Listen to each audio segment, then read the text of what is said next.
Bonjour à tous. Dans cette vidéo, nous allons parler d'une ouverture, une très vieille ouverture qui s'appelle la partie italienne. C'est une vieille ouverture qui a été énormément analysée, comme la partie espagnole. La partie italienne, pourquoi elle a été beaucoup analysée? Parce qu'en fait, elle permet un développement rapide des pièces et une mise à l'abri du roi rapide. Donc, pour tous les principes d'ouverture que vous avez mis en place, quand vous êtes débutant, c'est-à-dire on vous a dit qu'il faut prendre le centre, développer les pièces de manière harmonieuse et ensuite mettre le roi à l'abri, cette ouverture le permet. Alors ce n'est pas une ouverture très ambitieuse, d'ailleurs elle a complètement disparu de la pratique des maîtres, même si on la retrouve de temps en temps parce que les gens veulent surprendre. En fait, elle n'amène quasiment que sur la nullité. En revanche, c'est un début sain, les coups sont assez simples, on les retrouve fréquemment. Ça permet des bonnes attaques sur le roi si les noirs défendent assez mal. Donc, elle est préconisée pour les débutants. Beaucoup de débutants pensent qu'en fait on peut jouer les pions n'importe comment et ensuite il ne va rien se passer. C'est faux. Je vais vous montrer par exemple un début, F4 ici, E6, G4, un deuxième coup de pion et ici on voit Dame H4 mat. Ça s'appelle le mat des sceaux. Il y a bien une raison. Pourquoi? Parce que les blancs ont joué de manière à considérer les pions. Philidor disait que les pions sont l'âme des échecs. Moins vous jouez les pions et plus vous allez gagner vos parties. Ce n'est pas tout à fait vrai. Ce qu'il faut, c'est bien sortir vos pions de manière à pouvoir développer toujours vos pièces de manière harmonieuse. On verra que d'ailleurs, les ouvertures, vous pouvez le voir sur le site à la rubrique ouverture, le centre, le développement, la mise à l'abri du roi, c'est la partie visible de l'iceberg. Les ouvertures, c'est plus que ça. En fait, dans chaque ouverture, il y a des plans bien précis et c'est ces plans qu'il faut que vous vous souveniez. Et ensuite les mettre en place. Mais la partie italienne, c'est très très bien parce qu'elle permet de prendre tout de suite le centre, de mettre le roi à l'abri et ensuite d'avoir des motifs du type clouage, attaque sur le roi, etc. Et même attaque à l'aile dame. Donc c'est ce que nous allons voir maintenant. Les blancs veulent prendre le centre, donc pour prendre le centre avec les pions, on a le pion E4 ou on a le pion D4.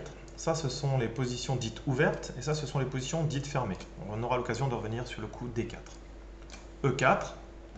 E4 est intéressant parce qu'en fait, il ouvre la diagonale du fou et la diagonale de la dame. D'ailleurs, les petits malins qui sont spécialistes du mat de berger le connaissent bien. Pourquoi, par exemple, ici, fou C4, ils viennent attaquer la case F7.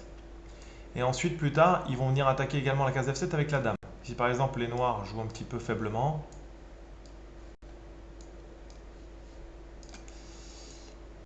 les blancs viennent faire le fameux coup du berger. Alors le coup du berger, il a quand même un mérite, c'est de montrer la faiblesse de la case F7. Cette case est faible dans la position de départ. Pourquoi? Parce qu'en fait, elle n'est défendue que par le roi. Donc c'est pour ça qu'il y a beaucoup d'attaques souvent sur cette case F7. Donc on vient prendre le centre en développant un pion et ça prétend à développer nos pièces. Les noirs ont énormément de possibilités de réponse, mais ils peuvent, et généralement chez les débutants recherchent la symétrie. Et ensuite, E5 est un bon coup, il vient également de prendre le centre et il permet également de développer le fou et de développer la dame. À leur disposition, il y a E5 et ensuite la grosse réponse à E4, c'est C5, la défense sicilienne. Ce sont les deux débuts sur E4 qui sont le plus joués dans le monde. Et la sicilienne, elle a même pris le dessus sur E5. Mais E5, c'est très bon coup. Ensuite, les blancs ici viennent attaquer le pion E5. Alors attaquer, je dirais plutôt, ils viennent mettre pression sur le pion E5. Parce qu'en fait, si les noirs ne le défendent pas, en fait, si les blancs prennent le pion, les noirs le récupèrent. Ils le récupèrent comment? En dame E7. Le cavalier est attaqué, donc on vient le défendre avec le pion. On vient attaquer le cavalier avec le pion. Le pion vaut 1, le cavalier vaut 3. Si on ne veut pas avoir une différence de plus 2, on est obligé d'enlever le cavalier et la dame vient reprendre le pion. Donc on parle plutôt de pression plutôt que d'attaque. En revanche, pourquoi les noirs se priveraient de ce coup? Ils développent une pièce, ils sortent une pièce et en plus ils défendent le pion et ils développent la pièce vers le centre. Comme je vous l'ai dit tout à l'heure, si vous voulez mettre votre roi à l'abri, ce qui serait intéressant, c'est de sortir le fou de case blanche. Sortir le fou ici, ça sera un petit peu passif. Vous avez les blancs, vous êtes censé attaquer, Donc on vient lui chercher une position beaucoup plus active. Le fou en D3 serait assez mal placé parce qu'en fait on vient gêner les pions ici et on voit que le fou va avoir du mal à sortir. Donc c'est ce que je vous disais tout à l'heure, on évite de gêner ses propres pièces et on essaie de développer ces pièces de manière harmonieuse. Donc ici, on a deux positions de fou qui sont intéressantes, le fou en C4 et le fou en B5. Fou en B5, c'est le début espagnol, la partie espagnole. C'est un des débuts qui a été très analysé également, mais c'est une ouverture compliquée qui amène des milieux de jeu qui sont compliqués, qu'on retrouve à la pratique de maître. Ça sera dans une seconde phase. Donc nous, pour l'instant, on vient sortir le fou en C4. Le fou en C4, il a le mérite d'attaquer la case F7, de développer et d'avoir libéré la place pour faire le petit roc. Du point de vue des noirs, les noirs ont deux possibilités. Ici, bon, ils en ont plusieurs.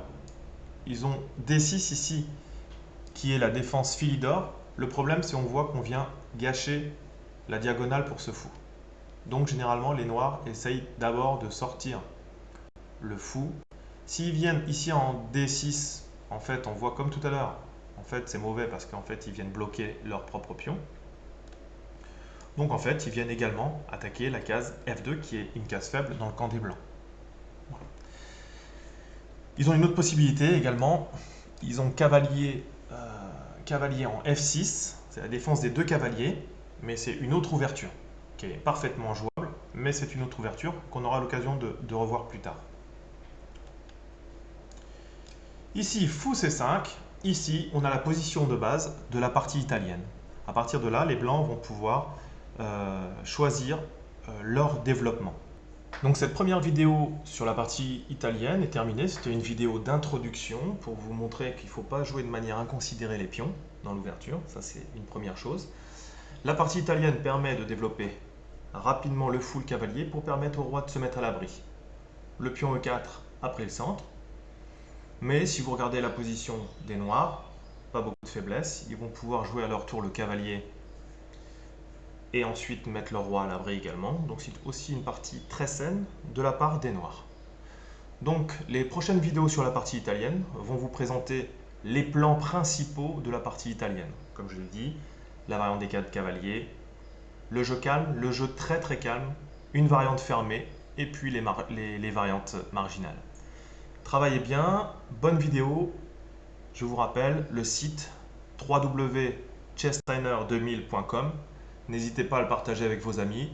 Je rappelle que le site est gratuit. Le but, c'est vraiment de pouvoir permettre à tout le monde d'avoir des cours en ligne et gratuits. Allez, à bientôt, travaillez bien.